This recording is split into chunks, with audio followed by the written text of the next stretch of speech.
It's time to get real. Real situations and real solutions. It's time for Relationship Conversations with Dr. Linda Bing. Inspiring healthy communication, building strong connections, and helping you grow in love, one conversation at a time, right here on Pittsburgh's DSEN, each Monday from 8 to 10 p.m. Here's Dr. Linda Bing. Hey, what's up, everybody? I've been waiting for you. It's time to get this conversation started. It's time for Relationship Conversations with Dr. Linda Bing. Tonight, we're going to be talking about the 5 love languages, Valentine's Day, and the gift that fits.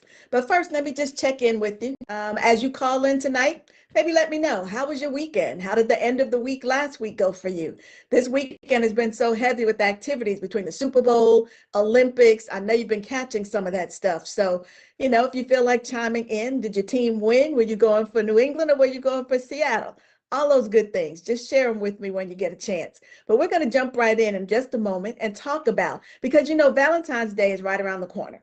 This is the last show before Valentine's Day. So I've got a lot of information to cover. We're going to talk about the 5 love languages. We're going to talk about gifts that fit within each of those love languages. I'll talk to you about some myths. I'll talk to you about what to do if you get a gift that doesn't fit with your love language. And we'll also talk about how you use information about love languages in non-romantic relationships. Okay, so there's a lot to cover. We're going to be going through information, giving you some opportunities to call in and ask some questions or share your comments with me. And tonight is so heavy that, yes, I'm going to be using some notes tonight. I need to make sure I get it all in and I get it all right. So again, thank you for joining me tonight on Relationship Conversations. All right, so I'm going to start with a simple question for you. Have you ever received a Valentine's gift that was nice and thoughtful, maybe even expensive, but somehow it still missed the mark? That can be a big problem for people. And then on the flip side, have you ever given a gift and you had the best of intentions, but the receiver did not show you the reaction that you might have been anticipating? Both of those situations could be due to the wrong love language. So here's the truth. We don't talk about this enough, but most people aren't failing in love. They're just speaking the wrong language. In fact, Barbara DeAngelis, relationship specialist, years ago, made the statement that most people, when their relationships are not on track, it either means that you're loving the wrong person or you're loving the right person the wrong way. And that can be pretty deep. Sometimes you have that connection with someone and you know that there's good chemistry there, is the kind of person that you would be compatible with and attracted to, but you might be loving them the wrong way because we love based on who we are. And we don't always stop to think about the other person and how they need to receive the love. So years ago, Dr. Gary Chapman came out with a book called The 5 Love Languages. Since then, he has, made different versions of it, like love languages for kids, for teenagers, etc. But in the original, he talks about the 5 love languages and why they are so important. So we're going to explore some of that. Now, in case you're not in tune with what your love language is, a love language is a way that a person expresses love and likes to receive love. And that can happen in a number of different ways. According to Dr. Chapman, there are words of affirmation. Another one would be quality time, acts of service, receiving gifts, and physical touch. And while many of us know those terms, we don't always live them out, especially when it comes to Valentine's Day. I think for some people, because Valentine's Day has become so commercialized, some people don't even really put a lot of thought into it. They'll run out and get the card, the candies, the flowers, those kinds of things, and call it a wrap. And I'm not saying there's anything wrong with that, unless your partner thinks there's something wrong with that. So sometimes we don't really put a lot of thought into the gifts. And even though I think a lot of women anticipate that they're going to receive a card and either some flowers or some candy or both, there might be something that would be more meaningful to her. So I want to give you some help with that because we buy what we would want. We don't always buy what the other person would want. And so when your intentions are good, but it doesn't land well, some of that is due to the interpretation. A dozen roses don't mean much to someone who's craving time. So you might give someone roses, you spent good money on it, but if what they really want from you is good quality time, then your gift has missed the mark. Same thing with a weekend getaway. It won't satisfy someone who likes to hear things from you. If someone is into words of affirmation, then all the beautiful jewelry, etc., weekend getaways won't really impress that individual because you haven't given them what they need to make them feel loved. I know I often use the example, in fact, on one of the CDs that I did with motivational speaker Les Brown, we were talking about the 7 factors of a healthy relationship. And for one of those, I was talking to him about the fact that if I'm hungry and you buy me a fantastic diamond ring, yes, I appreciate it, but you still haven't met my need. And you know, when people get hungry, you get kind of hangry, okay? You know, that hunger and anger come together. And so you might not show the gratitude that you feel because, yeah, the ring is nice, but I'm starving. I would have been more satisfied if you spent less money and bought me a burger. That's kind of how the love languages work. So I want to make sure with Valentine's Day coming up, if you have not already purchased a gift, let's get the gift right. And keep in mind that sometimes someone's love language does not even require you to buy them a gift. So you may be racking your brain trying to figure out what's the best thing to purchase to show them how I care, and you might not need to buy anything at all.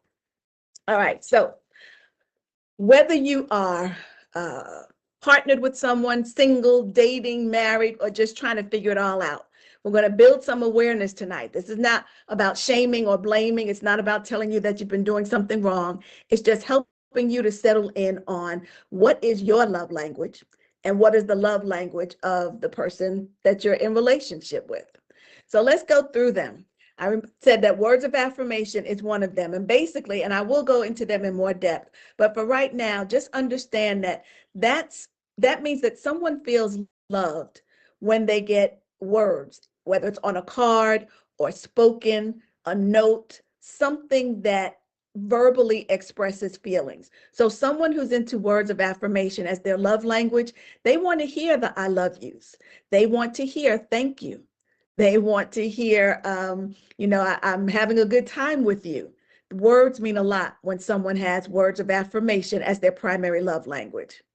Quality time. That's focused on sharing experiences, having someone's undivided attention. So, you can tell if someone's love language is quality time. Perhaps when they come into the room to be with you, you still have your eyes glued to the television, even though you're like, I hear you. That's not going to fly with someone whose love language is quality time. Or you might be in the same room, but one of you is watching a movie, the other one is scrolling on your phone, not quality time. Acts of service. Acts of service means doing something helpful for that individual, something that is meaningful, that shows you care about them. It could be something simple like if she always washes the dishes, then maybe you step up and wash the dishes one night. Doesn't have to be a special occasion. It's not because she's ill or injured. It's just you performing an act of service. And that goes a long way for people whose love language is acts of service. Receiving gifts. Now, many times people think that receiving gifts means that the person is materialistic, but it's not about the expense of the gift. It's about the thought that went into it. So if you thought enough of me to buy something that you think would be sentimental or something that you think you've heard me say in a conversation and you know that I'm really going to appreciate this, that's what receiving gifts would be. And then last but not least is physical touch. And when someone's love language is physical touch, they like to cuddle. They like to hold hands. They might like to get a massage or a foot rub or something along those lines. So as we go through the show, I want you to be thinking about which one of these feels most comfortable to you. And let me tell you why this matters. I mean, it may seem like a frivolous thing to talk about, but really it's not. One reason why it matters is because it provides for better communication. It helps you understand how your partner feels and how they want to be treated. So when you are in a situation where you're communicating, because remember, not all communication needs to be verbal. For the person whose words of affirmation is their love language, yeah, that would be the case. But not everyone needs verbal communication. So one thing that it does is help with communication, communicating in a way that they can receive it and appreciate it.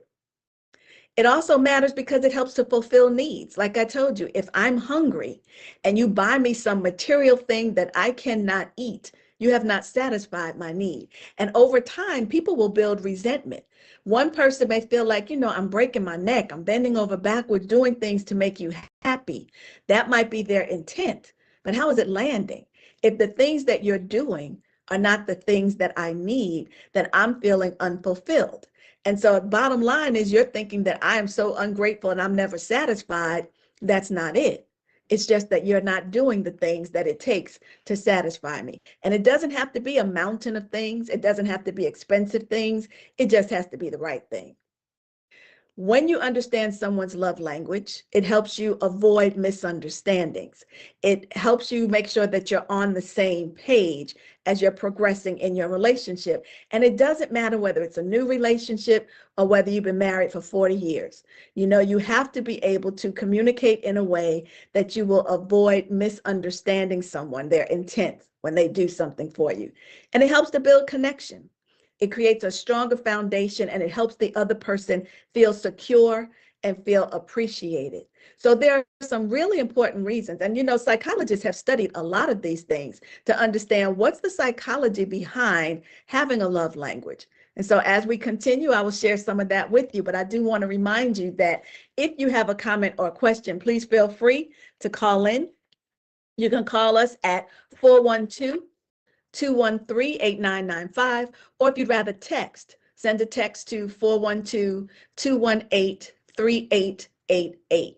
So whether you have a question or a comment, I'm here for you. I want to talk to you about love languages. I want to talk to you about gifts. You may even have some funny stories about gifts, or you may have some disappointing stories about gifts, and not just necessarily for Valentine's Day. We're just focusing on it because Valentine's Day is coming up. But think about it. And here's a question that may help you out, okay? One of the things that you can do to help sort out love language, ask the other person about yourself and then ask them again, thinking about your partner. So what do I mean by that? If there's certain questions like, how important is it to me to have someone hold my hand in public? But then also find out how important is it to my partner to have hands held when we're out in public. You need to know your love language so you can share it with your partner. And of course, you need to know theirs. So you treat them the way they need to be treated in order to feel loved. Which of these things would you rather have? Or another way to think of it is, I would know my partner loves me if. Okay, so I'm gonna throw out a few things and I want you to just think about it, just ponder on it, or it may come to you quickly. Love languages may be something that you have explored before, or maybe you just know yourself so well that as soon as I say something, you'll instantly know that that's you or that's not you.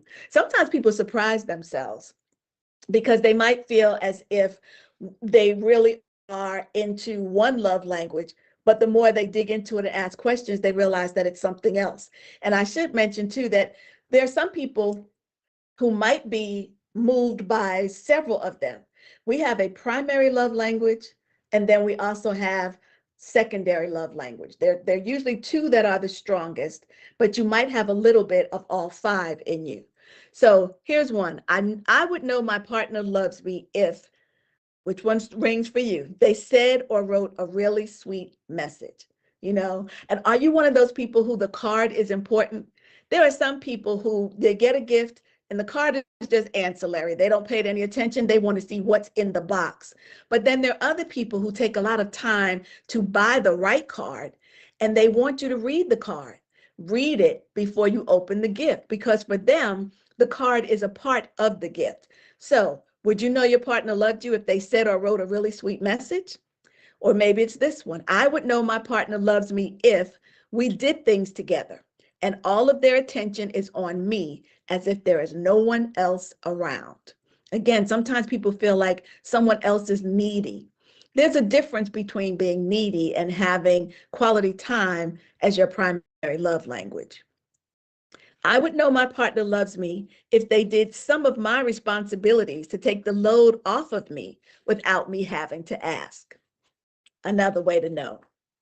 All right, I would know my partner loves me if they bought me something that they knew I really wanted and they gave it to me just because. No special occasion, they were thinking about me, they knew I wanted it, they picked it up. Or I would know my partner loves me if they spent time close to me, touching or cuddling.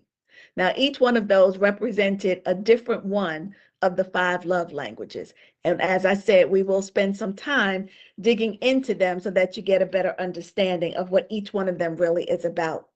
So I'm going to go into a little bit more detail to tell you more about them, give you some help trying to figure out which language belongs to you. Here's some more on words of affirmation. Expressions of love through words of encouragement, emotional affirmations, notes, gratitude, and appreciation. This language builds security, it validates feelings, and strengthens emotional connections by focusing on direct, positive verbal communication to make someone feel valued and understood. So again, it's heavy in there on showing appreciation and gratitude by verbally expressing it. If you know that your partner, or you suspect that your partner's love language is words of affirmation, here are some things that you might want to do in order to make them feel loved this Valentine's Day. So you can ask intimacy building questions. Now, when I say intimacy building, I'm not necessarily talking about intimacy in the way of sex. I'm talking about up close personal things. What are some things that you want to know?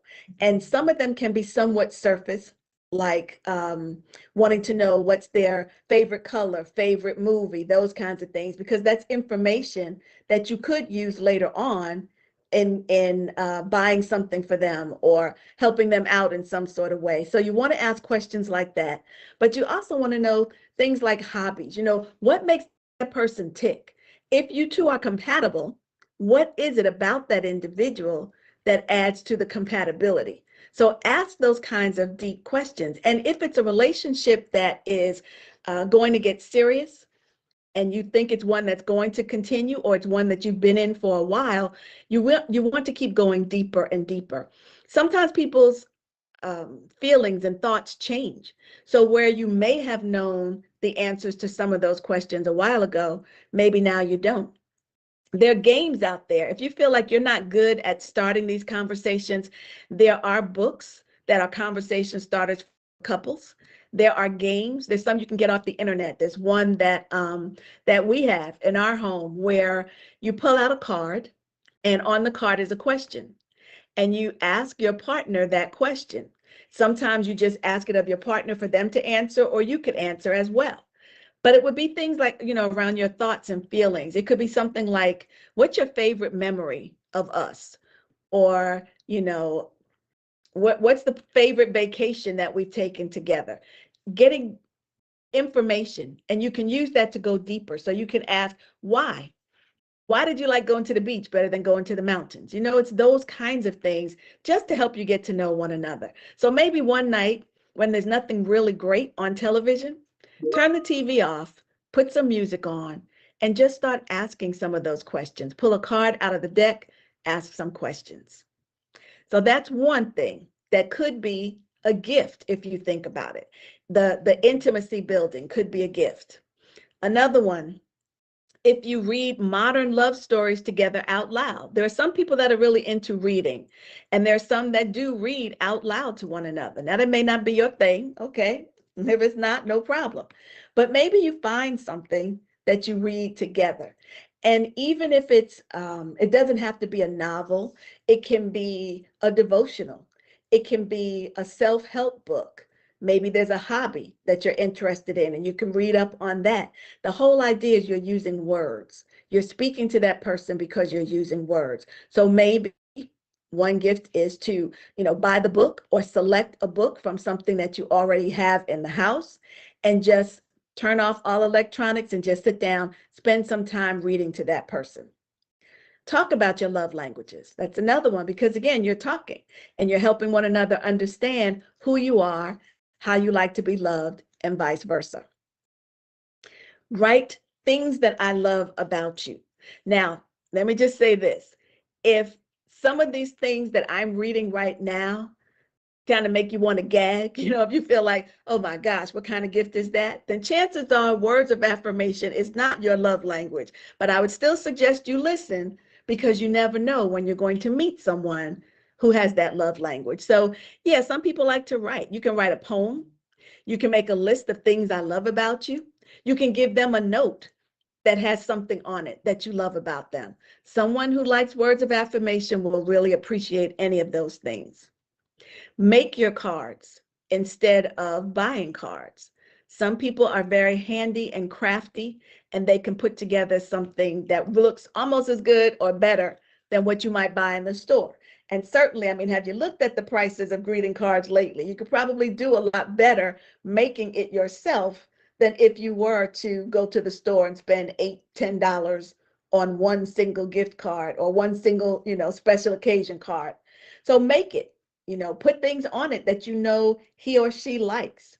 Cut things out of a magazine, find objects around the house that have meaning, but just making a gift that has words is good for someone who's into words of affirmation. You can write love letters. Love letters are always helpful. They help you express your feelings in a way that your partner likes to receive them. Another one would be a gift that's engraved with some words of affection. So for that person, it's not so much the gift itself, it's the engraving that you put on it. And then another one is just saying, I love you on a regular basis. Don't wait for them to say it first. But if you know that someone's love language is words of affirmation, then you can periodically, throughout the week, say, I love you. There are some people who at the end of every conversation say to that individual, I love you. So you'll find your own rhythm, but you know that if someone's love language is words of affirmation, they're going to need to hear something like that more frequently. So those are some gift ideas for words of affirmation. We have a text that came in. What about a partner that doesn't want to give gifts on Valentine's Day because they feel it is too commercial, but the other person feels the need for a gift on Valentine's Day? What is the solution? Good question. There can be more than one solution. So again, you need to understand love languages and you need to do what makes that person feel loved. If, let's say you're the one who likes to receive gifts and your partner is the one who doesn't like to give gifts, if you get an understanding of what it is about the gift that you like and what kinds of gifts do you like, if you just want to make sure that you're receiving a lot of high-end items because you're trying to, prove a point, maybe you want to show up like, you got it like that, or maybe you want to keep up with the Joneses, whatever the case might be. If that's the reason, then that's not really a good reason for wanting someone who's not a gift giver to give you a gift. So understand what it is. And maybe if you go back and start asking questions about, is there something sentimental about it? Maybe regardless, even if your love language is receiving gifts, there are things that someone can do for you that are low cost, no cost, that might make you feel good. So when we get to receiving gifts, I'll go through that list. But remember, you have to do what the other person needs in order to feel loved. So if someone feels like Valentine's Day has become too commercialized, and a lot of people say that, I will also say that some people, I believe, may not be true of your partner, but there are some people who use that as an excuse. They don't want to spend money.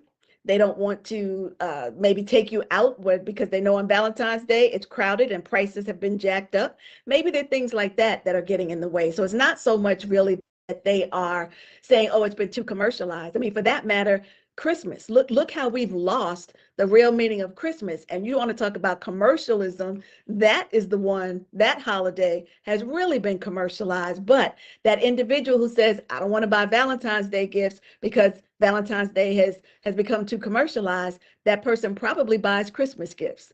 And maybe they don't have to buy a gift. They can do one of these other things that I'm suggesting, but they need to understand what's going to make you feel loved. When someone really cares about you and your well-being, they will do the things that make you feel safe and secure and loved. So if you can determine what it is about gifts that you really like, why you like those things, and help them to understand that that's what makes you feel safe, secure, and loved, and that you're not asking just because it's Valentine's Day. You're asking because this is a time to show you that. There's some people who say, well, why do I have to do something on Valentine's Day? I show you that I love you all year long. Okay, really? That's a good time to have a conversation about love languages, because they might think that what they're doing all year long is speaking to you, and it may not be. So again, if you're two different places, you need to understand your love language and their love language, have a conversation, talk about how presenting someone with things that are important to them helps make the relationship better, and hopefully that person will come along. If not, then you have to just put it into the scheme of things. How important is that in the overall scheme of the relationship? If they are checking all the boxes in the areas that really matter, but not in that particular thing, then you may just have to let that go. You may have to let it go. Or treat yourself. Tell yourself, I'm going to buy myself something for Valentine's Day. I love me, and I'm going to buy something for me. So there are a number of different things that you can do. It's not an ideal situation, but it is one that's very common. It makes me wonder, what plans do you have for Valentine's Day? Is there anything new that's popping up? Is there anything that comes to mind that you might want to share? Are there good memories? Remember when you text or call, and thank you to that person who texted. When you text or call, not only are you hopefully getting some help for you, but other people who are listening are hearing about situations that may help them as well. So it's not just for you, it's for other people too. And so, yeah, if you can get your question answered, that would be great. We're going to take a break in just a moment. And when we do, I'm going to ask you to just think about some of the things that I shared with respect to words of affirmation and those gifts that go along with it. So don't go anywhere, because we're just getting started. I just talked about one of the 5. We have the other 4 to go, as well as lots of other things pertaining to the love languages. So we'll be back in a minute, and I'm going to want to hear some of what is going on inside your head with respect to love languages. So come right back to Relationship Conversations with Dr. Linda Bing, and we are right here. I'll be right here on Pittsburgh's DSEN waiting for you. See you in a couple of minutes.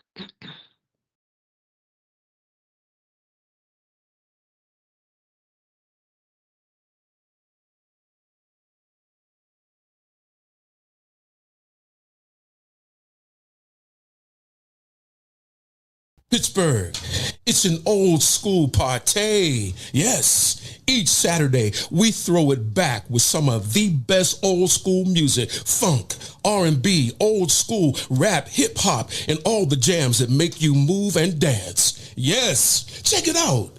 Each Saturday, right here on Pittsburgh's DSEN, all the old school jams, 6 to 11 p.m. Pittsburgh, have you seen our Sunday radio schedule? Ooh, it is lit. Start the day off with our Sunday gospel music from 7 a.m. to 3 p.m. It will inspire you and have you praising the Lord. Then from 3 to 8 p.m., we bring you Sunday Jazz Melody for all the jazz lovers. Then cap off the night with The Quiet Storm from 8 to 11 p.m. to hear the best smooth, romantic, and soulful R&B sounds of yesterday and today. All that each Sunday on Pittsburgh's DSEN, the place for soul.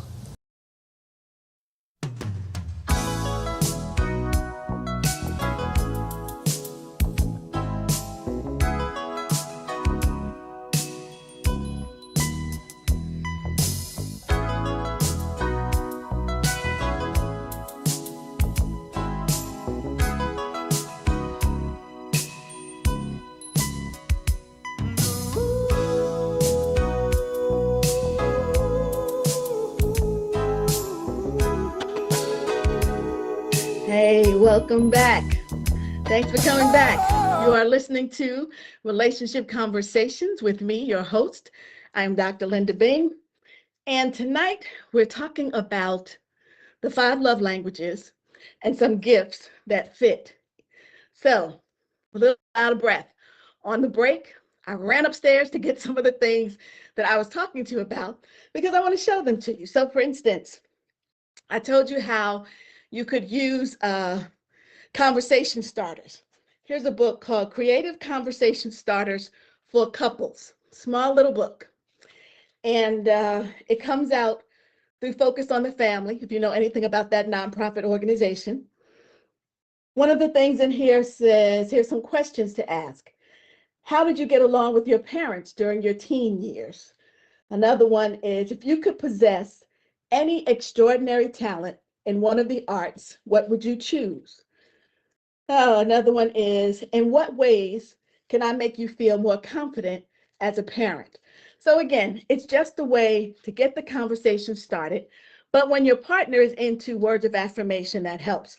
Another one with words of affirmation, the Simply Romantic Wife, 150 fun and creative ways to romance your husband. So if you can't think of things to do, or if you're not naturally a romantic person, you might want to get a little help. And the Simply Romantic Husband. You know, I had to do the flip side too. 150 fun and creative ways to romance your wife. Many times you're out there spending money, and maybe something simple in a book like this would help. Last but not least, this is one of those games that I told you about. This one is called Tails. And you get a box, has cards in it. You pull out a card. Let's see. This one says, tell me 3 things you adore about me. Might make somebody have to stop and think, especially if you've been together a long time. You know that you love them. You might even say that you adore them. But what are the things that you would say? What are the reasons why? Sometimes we lose sight of what were the things that grabbed me in the first place. Let's see, what's another one that might be a good question? In what ways do you think, this doesn't apply to everybody, but in what ways do you think our cultural or religious differences, if any, affect our relationship? So anyway, you get the gist of it. Comes in a nice little box. You can get it off of Amazon. But it's just an idea. And again, I get no kickbacks from any of these. So I'm not promoting them. I'm not suggesting them.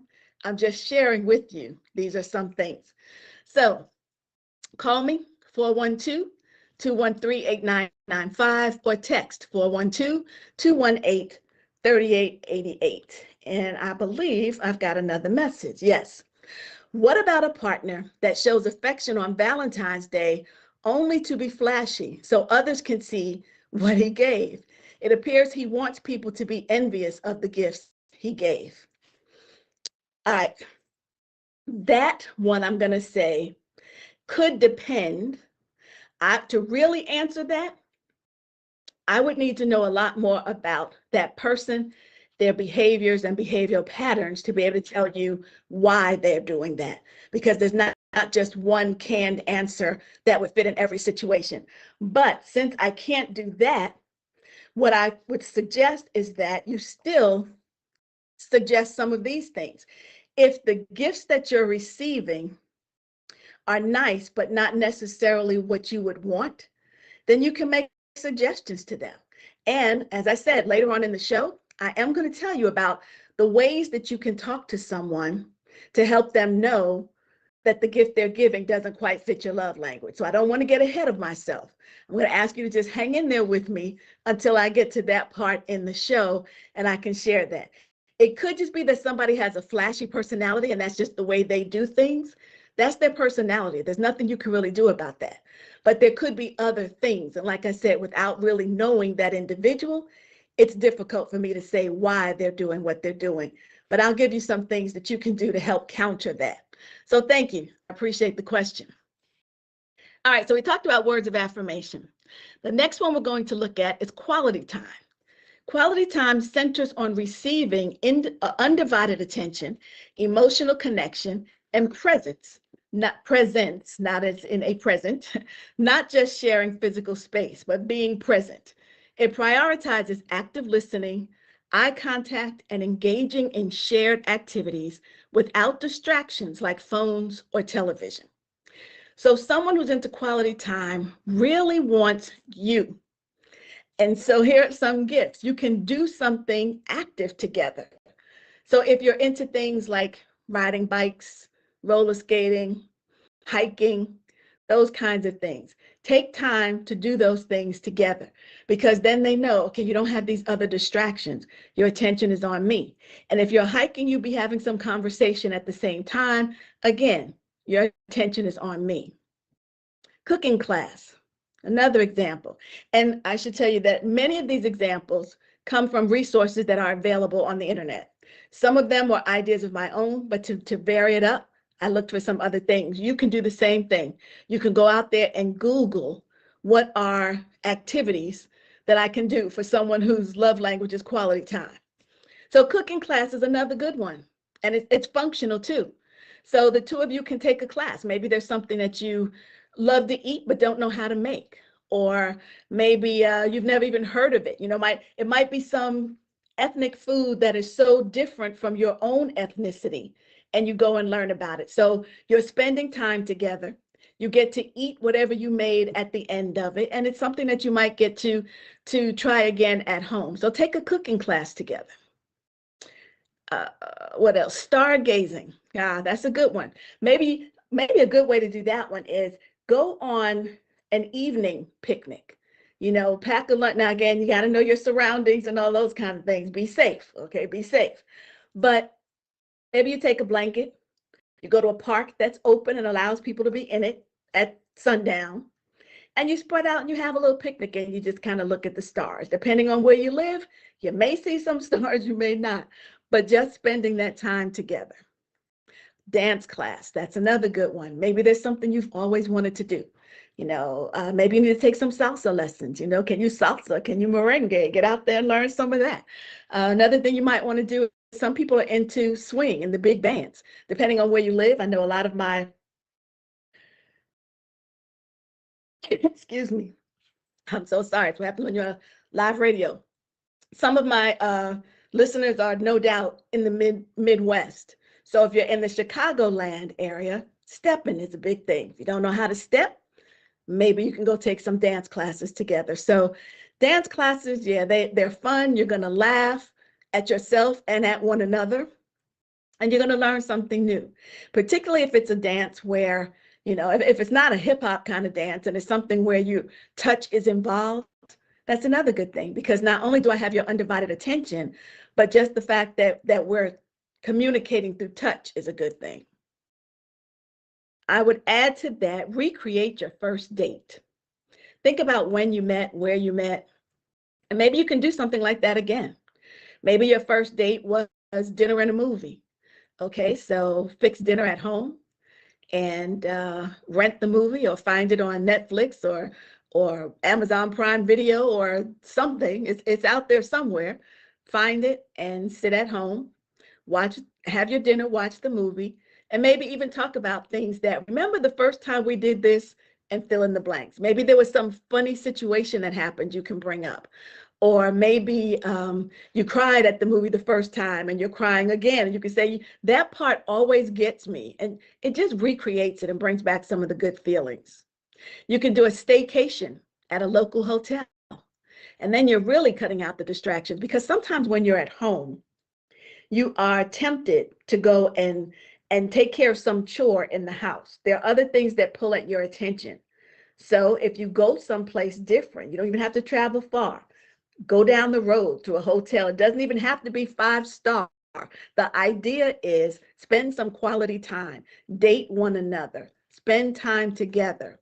You can do a game night, particularly if you like games and you're competitive, compete against one another. Play a game, because again, as long as you can keep the competition light and friendly, if there's not going to get heated, no blows going to be thrown, then go ahead and play a game, compete with one another. Go for a walk, learn a new skill, do the thing that brought you together in the first place, or plan a surprise date. And I'm not just talking to men about planning dates. Ladies, you can plan a date too. Plan someplace to take him to do something that he would enjoy. So maybe basketball is not your thing, but if it's his thing, buy a couple of tickets, take him to a local basketball game, eat some hot dogs and popcorn or whatever, and just enjoy the game. Just the fact that you are there spending time. If quality time is his love language, he will appreciate the fact that you're there. And you might say, okay, well, Dr. Linda, if we're at the game, are we really spending quality time? Yeah, you are, because you're sitting next to one another. You can put your arm around, or, your hand on someone's leg. You're showing that I am here with you. I am present. And you can even discuss the game. By raising sons, I learned they were active. So I learned a lot about sports from that. And then, of course, if my husband and I are watching a sports game together, I'm able to contribute to that conversation. Sometimes I'm asking questions. Now, you don't want to talk so much that they can't concentrate on the game, but just the fact that you're there sharing in something that they enjoy, quality time. So I want you to think about these things, not only in terms of what would please you, but what would please your partner. And so again, call if you have thoughts about it. We're up to the next one, which is acts of service. This is an interesting one. Acts of service is a love language focused on demonstrating care through actions that make a partner's life easier or less stressful. It embodies the phrase, actions speak louder than words. It involves voluntarily doing tasks like cooking, cleaning, or running errands to alleviate a partner's burden. Key elements include thoughtfulness, initiative, and consistency. So to my friends who say, why do I have to do something special on Valentine's Day? I show you that I love you all year long. If you are doing things in their love language all year long on a consistent basis, they might cut you some slack on Valentine's Day, but consistency is important. So with acts of service, if you have young children, whoever usually has maybe the drop off or the pickup at the beginning and end of the day, maybe the other partner says, you know what, I got it today. That would be so appreciated. It takes some of the stress off. I don't have to run around like I'm crazy trying to get things done. Or maybe when, she picks up the kids after school and comes back home, maybe you have dinner ready, or why don't, as a woman, take his car and go wash it. Go outside and wash the car. There are things like that that would mean so much to someone if their love language is acts of service. So even for Valentine's Day, one of the things that I tell couples sometimes is create these coupon books. It sounds like a corny thing to do, and it is, but it works. And so you can give someone coupons for whatever. Use this book. When you want me to wash your car, tear out the wash your car coupon, and I'll wash your car. Doing things on a regular and consistent basis, showing that you care, showing that I'm alleviating, I'm taking some of the stress off of your shoulders is always a good thing, whether it's Valentine's Day or any other day. So if you were to stop and look back, do you think so far, based on what you've heard, that you've been loving your partner the way that they need you to love them, or the way that you need? Are you doing what's quick and easy? Are you doing what's inexpensive? Are you doing what doesn't take a lot of thought? Those things are recognized by your partner, and it makes them feel unappreciated. You know how you watch movies sometimes, and in the movies, the busy male executive is always having his secretary buy the gifts to send to, well, I guess you can really tell how old they are, his administrative assistant buy gifts to send to the wife or the girlfriend.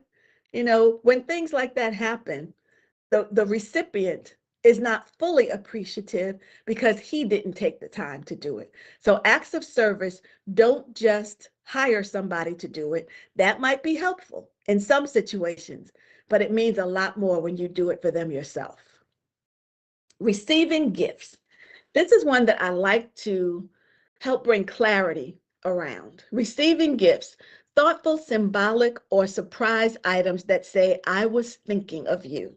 It centers on the thoughtfulness behind a present rather than its monetary value, serving as a tangible symbol that someone is cared for, remembered, and loved.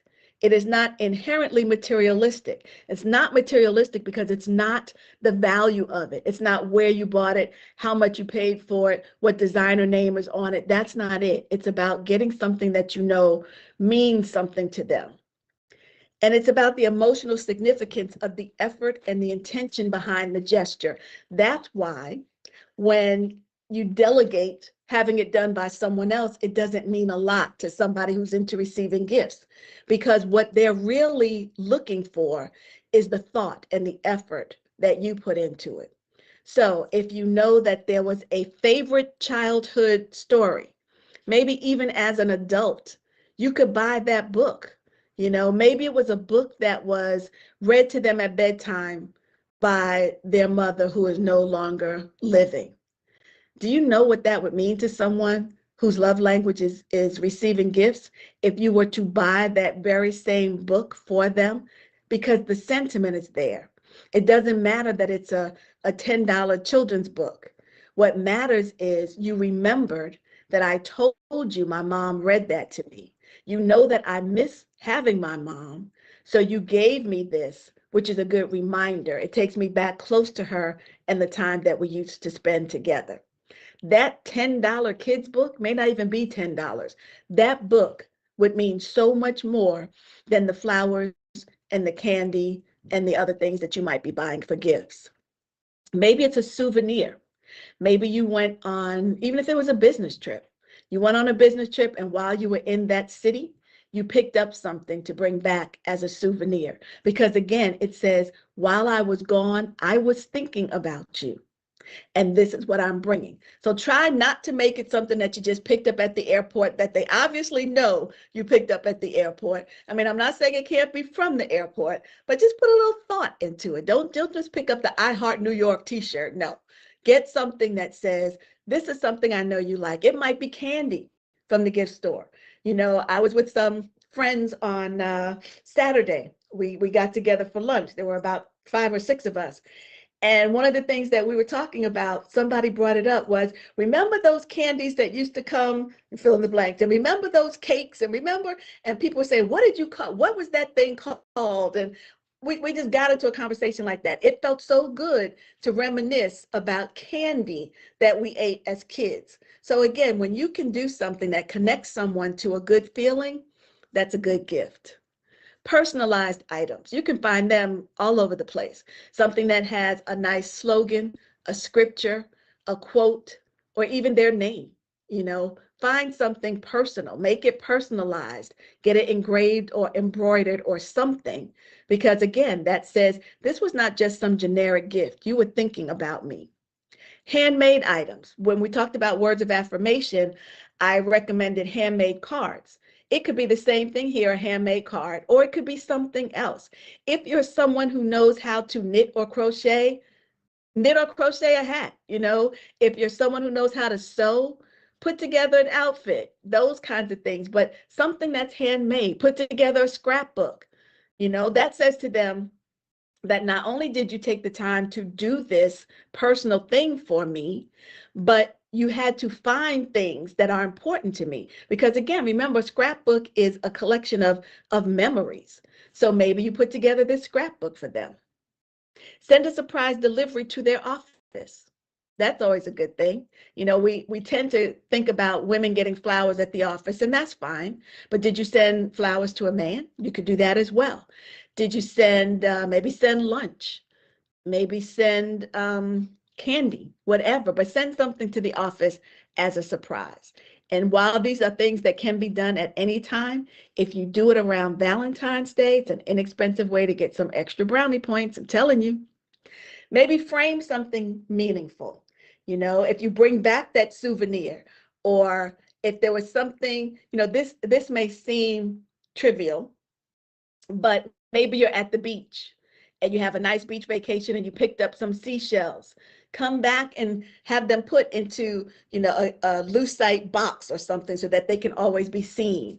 And maybe you even write something in a marker on it, something that commemorates that good time that we had. That's the kind of stuff that I'm talking about when I say frame something meaningful. I already mentioned scrapbooks, something that represents your love, and don't forget special occasions. People who like receiving gifts like to get something. If it's a woman, and I realize I'm generalizing, this may not apply to all women, but for the most part, excuse me, when you're talking about buying a gift for a woman, she's going to want to be remembered on Valentine's Day. She's going to want to be remembered if she's a mother on Mother's Day, her birthday, Christmas. Hope I'm not leaving any out, ladies. If so, hit me up and let me know. But those four tend to be very important. So someone who likes gifts doesn't have to be expensive. It can be one of the things that I just mentioned, but make sure that you acknowledge those special days because it's the sentiment behind it. So I'm curious to know, as you're listening, I'd love to hear from some of the women out there. Just let us know, what are some of the gifts that have been most meaningful to you? And what are some of the occasions that you would not want someone to miss out on? I'm talking because Valentine's Day is around the corner, but this can apply to a number of different things, not just Valentine's Day. And so before we break, I'm going to cover the last one, the fifth one. So we talked about, in case you're just joining us, we talked about words of affirmation and some of the gifts there. We talked about quality time, acts of service, and receiving gifts. The fifth and final love language that Gary Chapman talks about in his book, The 5 Love Languages, happens to be physical touch. And for the most part, this is physical touch in a non-sexual way. That doesn't mean that sex is not one of the things that someone who has this as a love language would appreciate. It just encourages you to look beyond that because there's so many other things involved in physical touch. So for physical touch, it's love expressed through closeness, affection, and shared physical presence. It expresses and receives affection through direct, non-sexual physical contact. It is a powerful, often subconscious way to convey security, love, and emotional connection. So some examples: sitting close, just putting your arm around someone, resting your hand on his knee, sitting with your leg thrown across his legs, cuddling when you watch TV. Those are all things that are physical touch. And it reminds someone, it makes them feel secure, makes them feel loved. There's a connection going on. Back rubs. You can just be passing by him or her and just stop and massage their neck or their back for a few minutes. Most of us nowadays carry so much tension and stress, and the neck and the shoulders is one of the primary places where it loves to reside. Pass by and just rub, massage a little bit. That connection means so much more than some of the other things. Holding hands, great to do. Have an at-home spa night. Now, there are a number of different ways to do this. You can maybe one night it's his turn and another night it's her turn, or in that same night you can take turns giving one another massages, bathing one another, helping to put on lotion or cream, and those things can often lead to sex. They don't have to, but they are intimate physical touch activities in and of themselves. So just think about some of the things. There's a dad, I forget which social media platform he shows up on.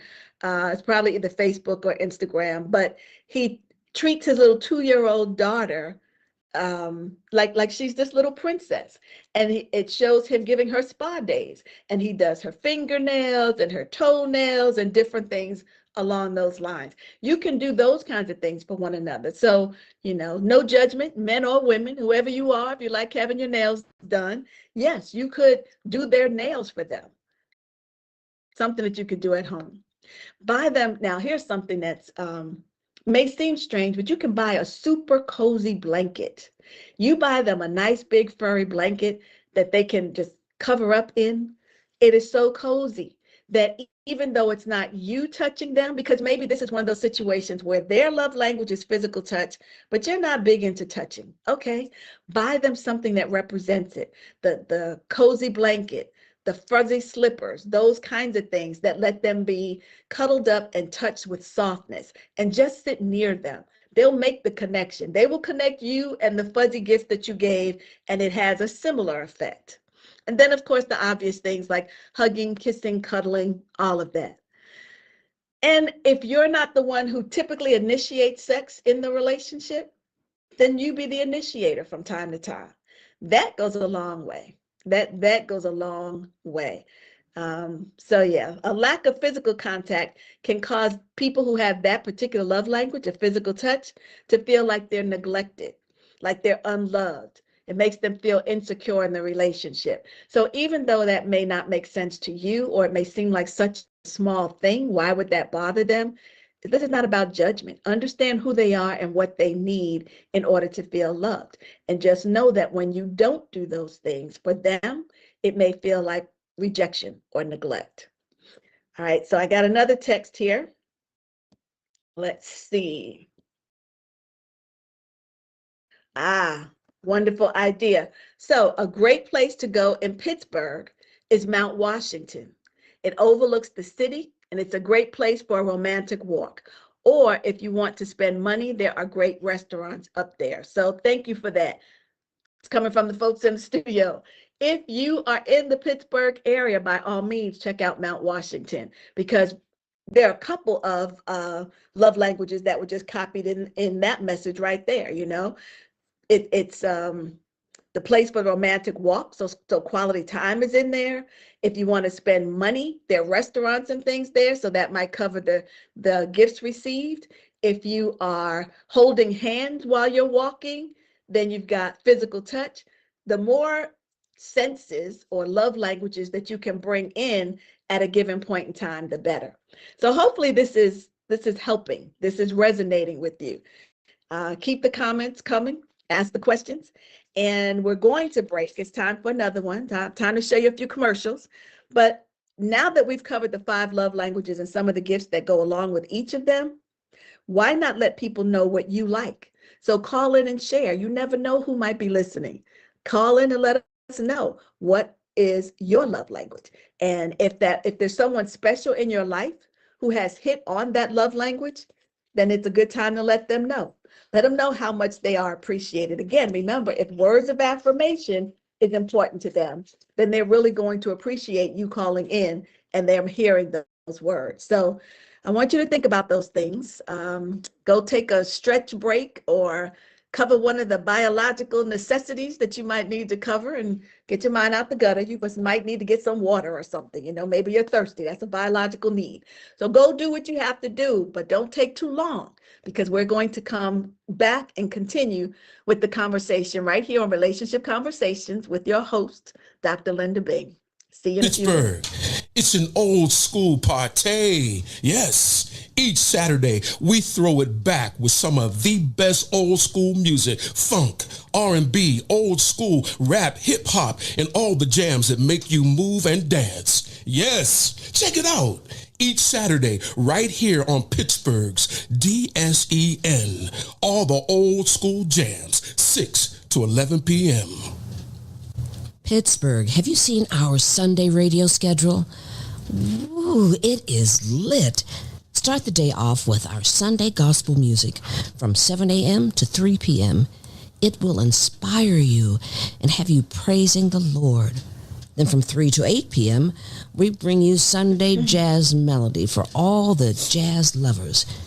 Then cap off the night with the Quiet Storm from 8 to 11 p.m. to hear the best smooth, romantic, and soulful R&B sounds of yesterday and today.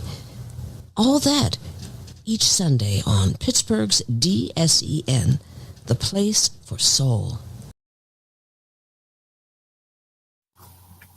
Looking for a cost-effective way to help increase your company's bottom line? Look no further than Soul Pit Media. With our award-winning print, internet, podcast, and Soul Pit television options, we can help your business get to that next level.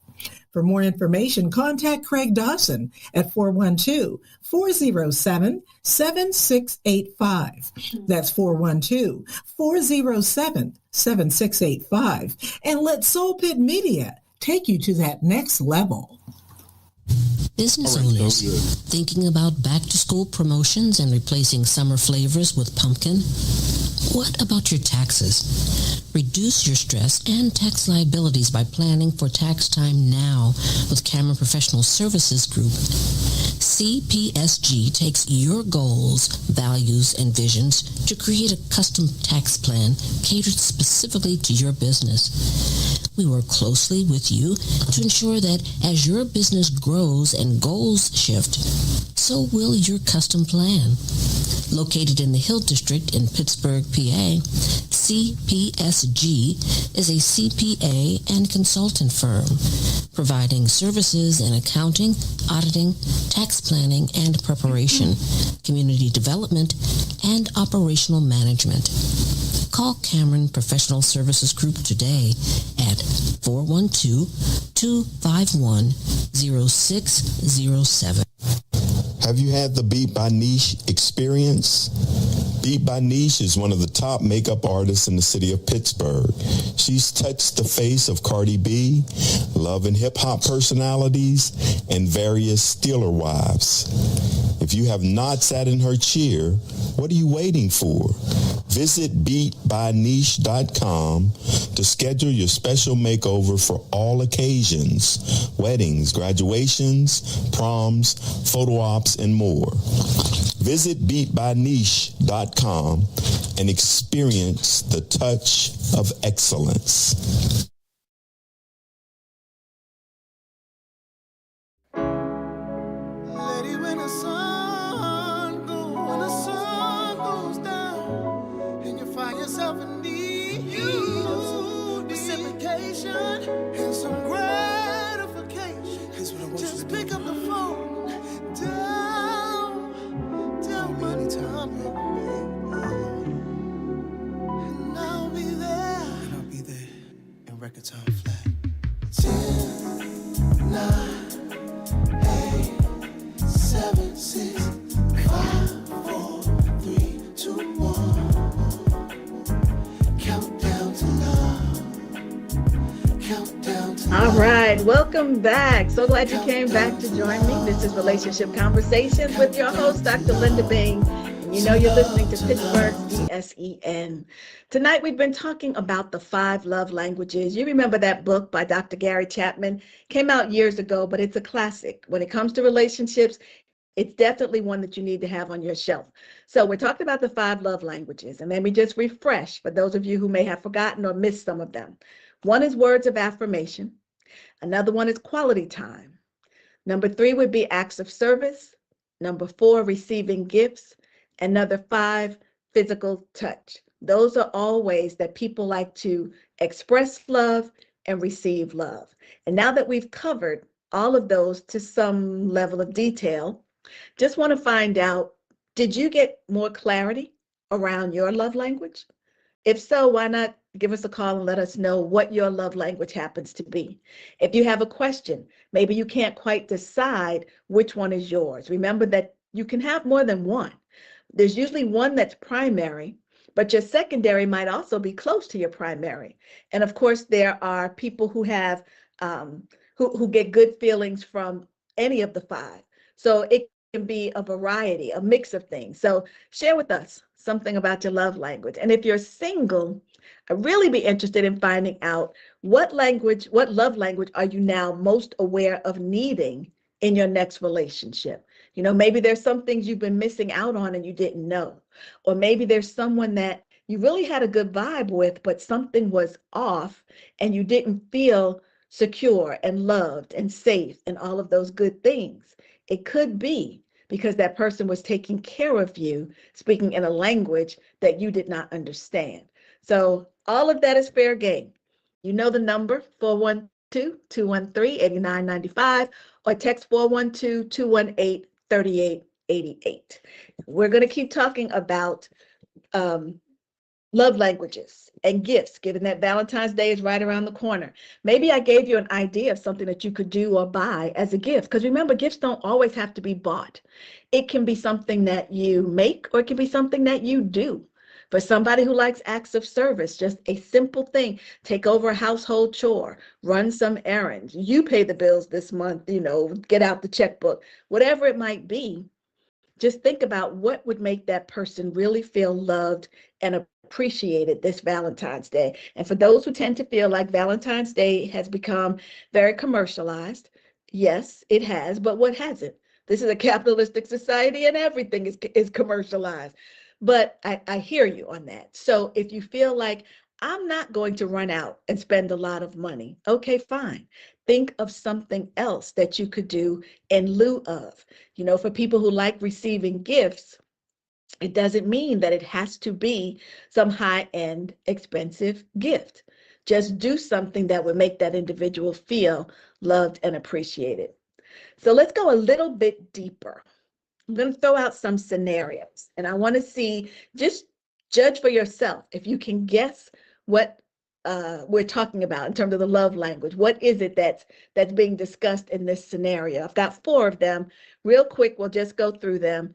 And as I describe it, excuse me, you can answer the question in your own mind just to see how well you're learning what the love languages are. So here we go. Scenario number 1. You just had the most exhausting day at work. What would make you feel most loved the moment you walk through the door? Would it be A, your partner has already finished that one chore you've been dreading, like the dishes or the laundry? Or would it be B, your partner immediately gives you a long, meaningful hug and holds you for a minute? A or B? If you said A, they've done a chore for you.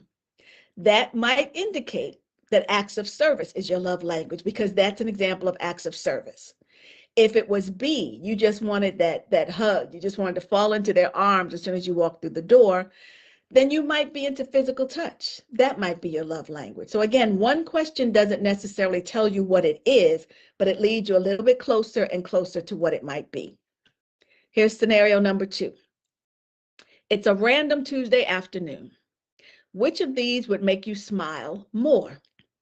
A, a thoughtful, detailed text message explaining exactly why they appreciate you. Or B, a small just because gift they saw that reminded them of an inside joke you share. So would it be A, the text message talking about what they appreciate? If that would do it for you, then you might have words of affirmation as your primary love language. Or if you chose B, which would be the just because gift, then receiving gifts might be your love language. Scenario 3. You finally have a completely free Saturday. How do you want to spend it? Would it be A, a focused, phone-free activity together, like a walk in the park or a long dinner conversation? Or B, having your partner take over your to-do list so you can truly relax and do nothing? If you chose A, the phone-free activity together, then quality time might be important to you. And if you chose B, having your partner take over the to-do list, then acts of service might be the one for you. So remember, acts of service was one of the choices in scenario 1 as well. So if that's what you picked, if you picked A in scenario 1, and now you picked B in scenario 3, those are 2 for acts of service. So you might be getting a little closer to recognizing. Or if you know that neither one of those things would be pleasurable for you or make you feel loved and appreciated, then you can do it the opposite way and know that, okay, acts of service is not. Let me cross that off the list. And by the process of elimination, you might get there. The last scenario, You're feeling a bit disconnected from your partner. What bridges the gap fastest? Would it be A, hearing them say, I'm so proud of how you handled that, or I love you so much? Or would it be B, sitting closely on the couch together, maybe with your feet touching or your head on their shoulder? If you said A, hearing the words, I love you, then words of affirmation might be your love language. If you said B, sitting on the couch and maybe letting your feet touch, then physical touch might be your love language. So again, where else did we up? We had physical touch. Again, in scenario 1, it was the B choice. And now here it is in scenario 4. So if you picked physical touch for both of those, that might be your love language. If neither one of those things appeals to you, and yeah, it would be nice, but it doesn't necessarily make me feel safe, secure, loved, appreciated, then cross off physical touch. Now, if you were able to cross off acts of service and physical touch, we're getting closer. 2 down and 3 to go. All right, let's see what text just came in. All right, from Cindy in Virginia. Hey, Cindy, thank you so much for listening in. What would you suggest when you're single and Valentine's Day is one of your best holidays, but you don't have anyone to share it with? That is so popular. And at some point in time, I've been there, done that myself. I think that's true for many people. And so there's a couple of different ways you can go. You can use that, since you love Valentine's Day, you can use that for self-care. It is not selfish to take care of yourself. So maybe you treat yourself on Valentine's Day. Maybe you have a spa day, whether it's at home or out at the spa. And you can even invite some girlfriends along, because you may have some other friends in the same situation. So they call it Galentine's Day. You'll see that a lot on social media and the internet and so forth. Maybe the girls get together and go do something. Maybe the girls get together and go to dinner, brunch, whatever the case might be. So that's something that you can do. Just practice some self-care. And like I said, if you want to be in the company of others, then by all means, invite some girlfriends along. Or if you feel like you don't have anyone romantic to share it with, you can have perhaps a platonic male friend who doesn't have anybody special in his life either, and the two of you get together. Or you can watch some movies that make you feel good. You can reach out, use that as a day to share love, spread love with other people. So take the focus off of you and call other people to wish them a happy Valentine's Day, or just to touch base and find out what's going on in their lives. You don't even have to bring up Valentine's Day. Just know that you are operating out of love, and that ought to make you feel good, because that's really what it's supposed to be about. You know, I thought about whether or not I wanted to go into the history of talking about Valentine's Day on the show, and I thought, that might be a little dry or boring for people, but just so you know, it does have Christian roots and foundations. So if you feel so inclined, Google it and find out. But since it was rooted in love, there are other ways to spread love. Go volunteer at a homeless shelter, at a soup kitchen, somewhere, because there's so many ways to express love. And I think a lot of us, society has caused us to look at receiving on Valentine's Day. And maybe we need to flip the script and look at giving on Valentine's Day, because you might be alone, but you're so blessed. And there's some people who don't have the same blessings you do. So go spread some love, share love with them. But one of the things you have to do is shift your mindset. That's at the root of all of it. Make sure that you don't feel bad because you're alone on Valentine's Day. You were alone the day before, you're going to be alone the day after. What makes Valentine's Day so special and so important? However you're coping now by being alone, do the same thing on Valentine's Day, and know that this season will come to an end if you want it to. You don't have to be alone forever. You may feel like, I don't want to be alone now, but the right guy is not coming. Okay, just wait. That's all we can do. But while you're waiting, make sure that you're doing things that are either adding value for you or adding value for someone else. And if nothing else, it's at least good practice. It's practice for how to love someone when that right person does come along. So thank you. I appreciate that question, Cindy.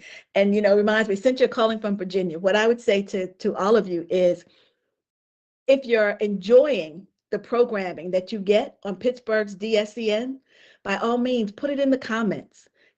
Shout us out on social media and ask your questions. Call in. There are so many good shows. After me, going to hear some good music. You've got the great sports talk show. I will be reminding you of all of these as I close. So tune in, listen, and make sure that you comment. Spread the word. Tell other people about the good information or the good music or the good sports recaps that you're getting, and help us grow the listenership. So thank you so much. Okay, a few things to think about. Have you ever smiled and said thank you for a gift, but you really were feeling kind of disappointed on the inside? Do you speak up when a gift misses the mark, or do you stay quiet to keep the peace? Has a Valentine's Day gift ever revealed a deeper disconnect in your relationship? That's a deep one.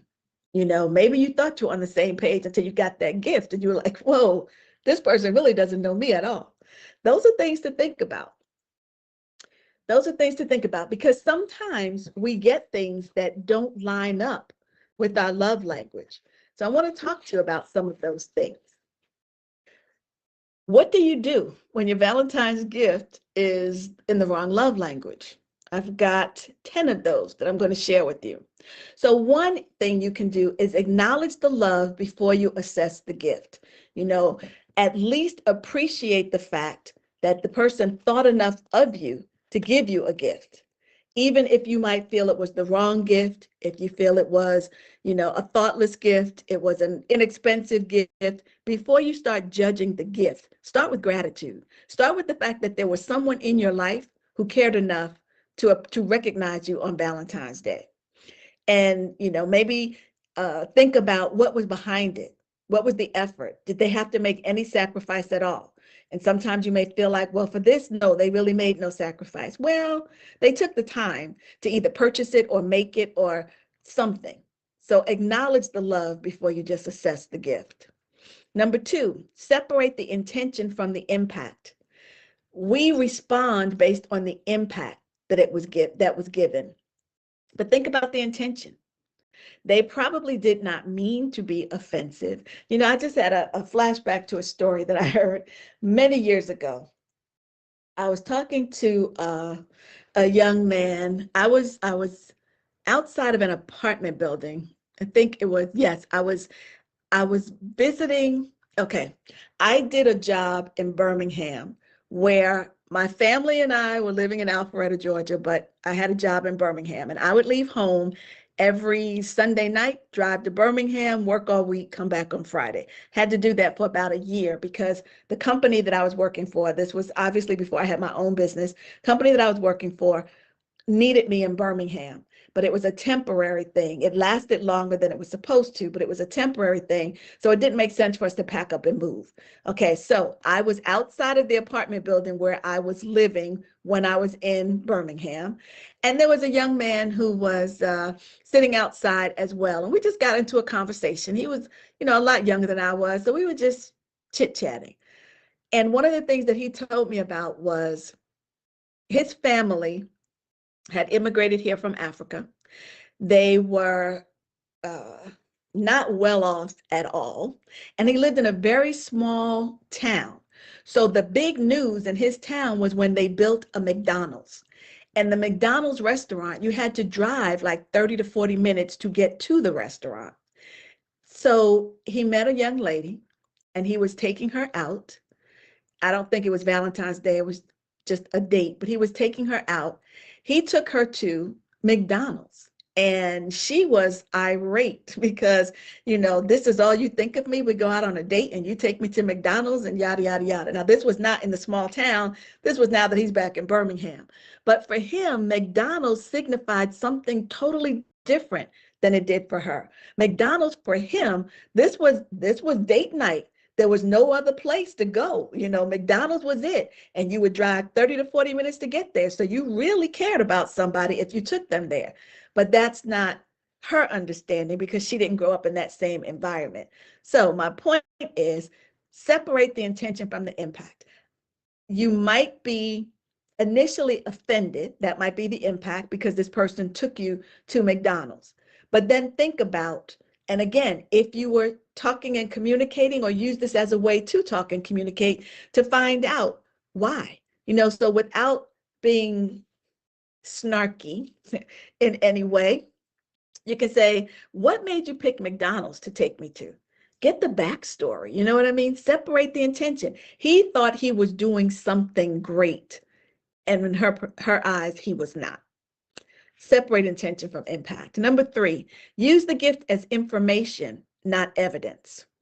So a missed gift doesn't necessarily mean that they don't care, they don't listen, they don't love you. You know, give them some grace. It might not be any of those things. It usually means maybe they defaulted to their language. You know, case in point, my husband is not one who really cares much about celebrating his birthday. He doesn't want any fanfare. He likes a nice, quiet birthday. Typically, I take him to dinner. And that's about all that we do. And even that is a stretch for him. But he likes a good steak. And so I will take him to one of the most expensive steakhouses in the area. He has his dinner and he's good. Me, on the other hand, my birthday, yes, celebrate me, okay? Celebrate me. I believe in celebrating birthdays. It's just something that I think you ought to do. And in fact, I think I don't work on my birthday. I enjoy my day. I think it ought to be something that everybody does, but to each his own. So if you were to default to your language, if he defaulted to his language, he would do something different than take me to dinner or buy me a gift or something on my birthday, because it doesn't mean anything to him. We act out of what's important to us and what our love language tends to be. And when you're doing something for someone else, you got to flip the script and do it based on their love language. Or if a missed gift occurs, then it might mean that they guessed instead of asking. You know, they gave you something that they thought might be pleasing to you. Maybe it's something that they have a sister and their sister liked it. They thought you might like it too. Or maybe they haven't had a clear roadmap. You know, maybe you have more than one strong love language and they're not really getting an understanding of, does she like this or would she prefer that? Or maybe there's some mixed signals, a lack of clarity in your conversation. You know, I would ask you even to think about, even though you don't know me, if you've been listening to the different shows that I've done so far since the start of the year, then what do you think might be my love language? Things that I say to you give you cues. And we need to, when we're in relationship with someone, we need to pick up on what some of those cues are. So if you were going to buy me a gift, if you were going to do something for me on Valentine's Day, I'm curious. Text me. What might it be? What do you think I would enjoy? I've given you some hints. You've seen some of my personality, so let me know. But you can make mistakes when you guess. If you're really in relationship one-on-one with someone, don't just guess. Ask the question. Number 4, translate, don't criticize. Instead of saying what didn't work, say what would work. So, what makes me feel most loved is, and then fill in the blank, you know, because what you're doing is teaching, not correcting. You don't want to correct them and make them feel bad or feel wrong for something that came from a good place. You might want to say, like I said, what would really make me feel loved? And maybe the time to do that is before that special occasion, not dropping hints about what you want, but having conversation that lets them get to know you and get a little more insight into you so that they can do something for you that you would appreciate. Number 5, pick the right moment. Valentine's Day can be an emotional day for some people. There are some people that really get all wrapped up in Valentine's Day. I like to be acknowledged, but it really doesn't, you don't have to go all out. You don't have to buy me an expensive gift, but get me a card. There's one thing that might be a hint for you. Get me a card and something, you know, it can be flowers, it can be a box of chocolates, but just something that lets me know that you put some thought and some effort into the day.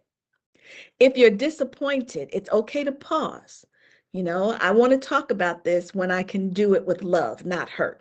I mean, that would have to be extreme. If you are really hurt, make sure that you talk about it at a time when your emotions have calmed down, because timing is an act of care. You have to take care of yourself, but you have to take care of your partner as well. And choosing the right time to say or do things is an act of care, whether it's care for you or care for them, but it's an important thing to do. Number 6, be honest without being harsh. Now, for some of us, that could be challenging. If you're somebody who is very direct, you don't have a lot of filters, straight no chaser, let me tell you what I'm really thinking, then it might be a little difficult for you. So you might need to back up, slow down, take a deep breath, and speak with intentionality so that you can be honest. But don't just be silent, because sometimes silence breeds resentment, and we don't want resentment to pop up in the relationship. So don't just be silent. We also want to make sure that we don't fake gratitude. We want to be truthful and deliver the truth gently. That builds intimacy. Again, when you're giving people information about you, that's like, one of the games that I showed you, or, something that you might find in one of the books. It's something where you're getting to know one another. It builds intimacy, but only if you acknowledge the love, if you separate the intent from the impact, if you pick the right moment, because timing is important. Those are all things that have to go into being honest. Number 7, told you there were 10 of these I wanted to share with you. It's my number 7. Number 7, invite collaboration. Make it about us, not about you and not about me, and certainly not a you versus me. Collaboration. So how can we help each other love better going forward? Because you might have had a miss, just like that other person might have had a miss. And so how can we love each other better? In fact, I would say if your love language is words of affirmation, that's a good thing to do anyway. Not just Valentine's Day, but talk about it. How can we love each other better? And it doesn't mean that love isn't good. Anything can always be better. As kids, there was this little phrase, something about never let it rest until your good becomes better and your better becomes your best, or something like that. So you can always improve upon something. It doesn't matter how good it is. It can always be better. And one of the best ways to know how to make it better is to ask. So I would say definitely invite collaboration. That question just by itself can change the whole tone of a relationship, because now you're getting input. It shows that you have care and concern. It shows that you are interested in what I'm thinking and what I'm feeling. So that can get you some brownie points just right there, especially if you're dealing with someone who is energized by words of affirmation. Just some things to think about. We've got a few more. We have 3 more to go. We're going to take a break in a minute, but we have 3 more to go. And then I also want to talk to you about love languages. Well, I want to talk to you about some myths of love languages, and then love languages beyond romance. In other words, outside of a romantic relationship, because love language can apply to how you develop your children. It can apply to friendships. And we kind of twist it a little bit to make it more appreciation when we're dealing with coworkers, but that's important as well. How you treat people is important to the relationship. So we'll take a break, we'll come back, and we'll have more conversations. So hurry right back. Relationship Conversations with Dr. Linda Bing. See you in a minute. Looking for a cost-effective way to help increase your company's bottom line? Look no further than Soul Pit Media. With our award-winning print, internet, podcast, and Soul Pit television options, we can help your business get to that next level. For more information, contact Craig Dawson at 412-407-7685. That's 412-407-7685. And let Soul Pit Media take you to that next level. Business owners thinking about back-to-school promotions and replacing summer flavors with pumpkin? What about your taxes? Reduce your stress and tax liabilities by planning for tax time now with Cameron Professional Services Group. CPSG takes your goals, values, and visions to create a custom tax plan catered specifically to your business. We work closely with you to ensure that as your business grows and goals shift, so will your custom plan. Located in the Hill District in Pittsburgh, PA, CPSG is a CPA and consultant firm, providing services in accounting, auditing, tax planning and preparation, community development, and operational management. Call Cameron Professional Services Group today at 412-251-0607. Have you had the Beat by Niche experience? Beat by Niche is one of the top makeup artists in the city of Pittsburgh. She's touched the face of Cardi B, love and hip hop personalities, and various Steeler wives. If you have not sat in her chair, what are you waiting for? Visit beatbyniche.com to schedule your special makeover for all occasions: weddings, graduations, proms, photo ops, and more. Visit beatbyniche.com and experience the touch of excellence. Pittsburgh, it's an old school party. Yes, each Saturday we throw it back with some of the best old school music, funk, R&B, old school, rap, hip hop, and all the jams that make you move and dance. Yes, check it out.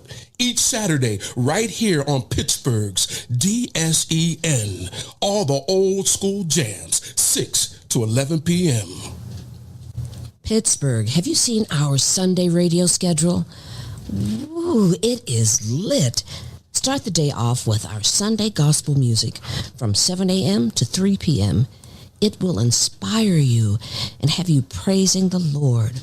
Then from 3 to 8 p.m., we bring you Sunday Jazz Melody for all the jazz lovers. Then cap off the night with The Quiet Storm from 8 to 11 p.m. to hear the best smooth, romantic, and soulful R&B sounds of yesterday and today. All that each Sunday on Pittsburgh's DSEN, the place for soul.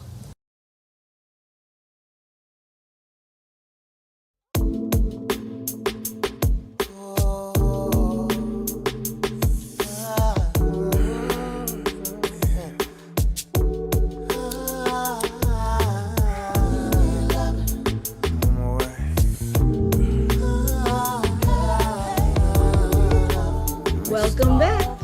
Welcome back. I'm Dr. Linda Bing, and this is Relationship Conversations.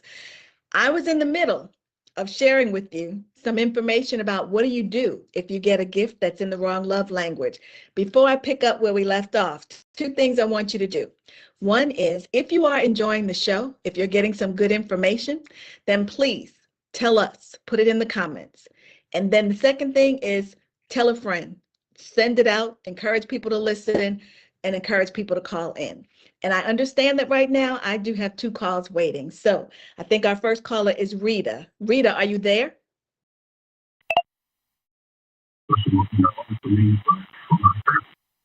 Hello? Hello. All right, there you are. Is this Rita? Hi. Yes, I'm sorry. I was listening to the show, and of course, it's another great show. And listening to you, I was reminded of something that happened many, many years ago when I was a flight attendant. A fellow flight attendant went home after it was a very long day for her. She was exhausted. And when she got home, and it happened to be around Valentine's Day, and she went in the house and she just crashed on the couch. On the table, there was a gift box, and it had her name on it. And she picked it up and opened it. Inside that box were 3 of the most perfect apricots, which happened to be her favorite fruit. And I never lost that story because it meant a lot, because this husband went out to the store and searched through all the apricots, knowing that was her favorite, and put them in a beautiful gift wrap box for her. And I share that because it's not always the big, grand gifts. It could be something as small as, you say, a deed, or this just touched her so because she loved this particular fruit. And so it can be the smallest of things that really make and break a difference. Make a difference, I should say. And so I just love that story. It's a beautiful story. It's a beautiful story. Thank you for sharing, because you're right. I'm sure when she opened that box and she saw those 3 apricots, she was probably happier than if there had been some jewelry or an item of clothing or something in there, because it showed, he listens and he cares. And like you said, he searched through, he probably found the 3 best apricots with no imperfections that he could find. So yeah, just letting someone know Absolutely. I was thinking about you. Absolutely. Mm-hmm. Thank you for that. Rita, where are you calling You're from? welcome. From Pittsburgh. Okay, great. Thank you so much. Appreciate the call. Thank you. Thank All you. Good right. show. Yeah, thank you. Yolanda. Oh, Yolanda's going to share her plans for Valentine's Day. Wonderful. Yolanda, are you there?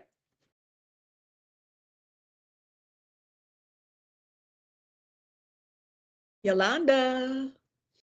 I'm here. All right. Hello. How are you? I'm fighting you. I'm doing well, thanks. Thanks for calling in. So tell us about your plans and the fundraiser that you're doing. Okay, so I am with a director with the Pink Lemonade Stand Challenge.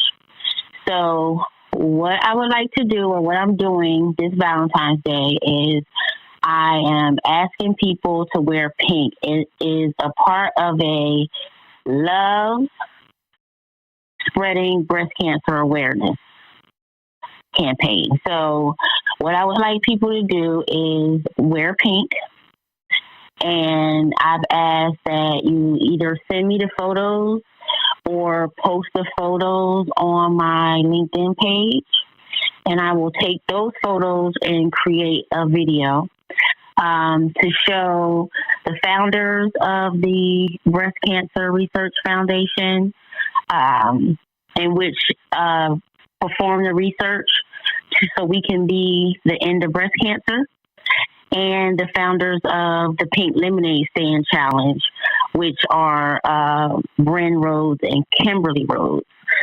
So I've already asked Mr. Kevin Cameron and Mrs. Francine Cameron, and now you too, Miss Rita. If you would, if everyone could please join in the campaign. And like I said, you can send me the pictures. Now I'm going to put you in it, Kevin. You can send him the pictures as well. He can send them to me. But any way that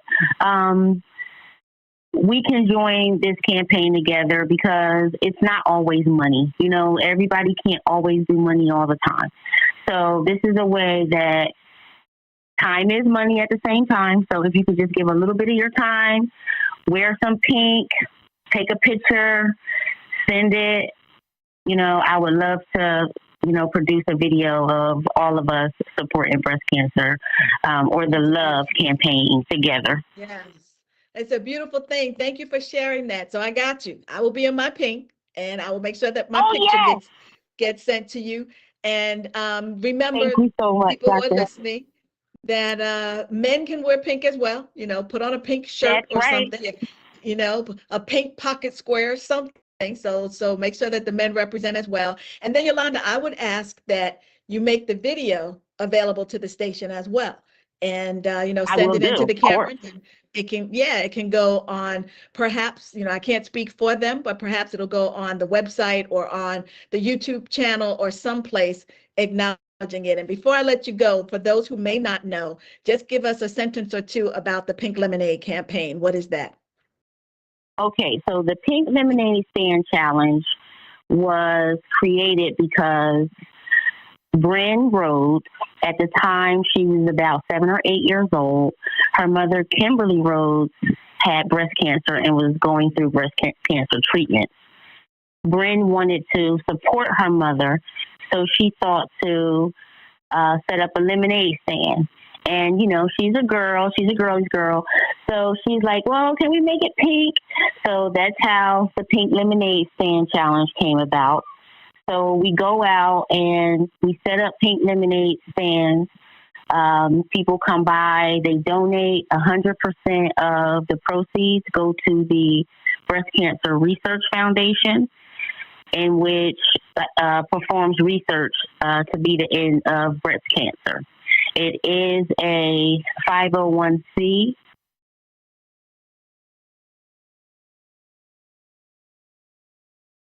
Okay, you cut out on me. But again, thank you so much for sharing that with us. And I'm hoping that everyone will participate. It's a wonderful cause. It's a way to take the focus off of self, put it on someone else or some other cause, so that we're showing love in a different way. So I appreciate it. Thank you. All right, so I'm Thank going to you. go And back. I apologize. I'm sorry. I was trying to say that it's a 501c national nonprofit program. Okay. So you can find it online. You can look it up and see us. The website would be www.pinklemonadestandchallenge.org. Okay, pinklemonadestandchallenge.org. Wonderful. Yes, ma'am. Thank you, Yolanda. Enjoy the rest of your Thank night. you Don't go so much. anywhere. It's Dr. Bing, right? Yes, Thank you so much, Dr. Bing. I appreciate you. I appreciate you. Thank you.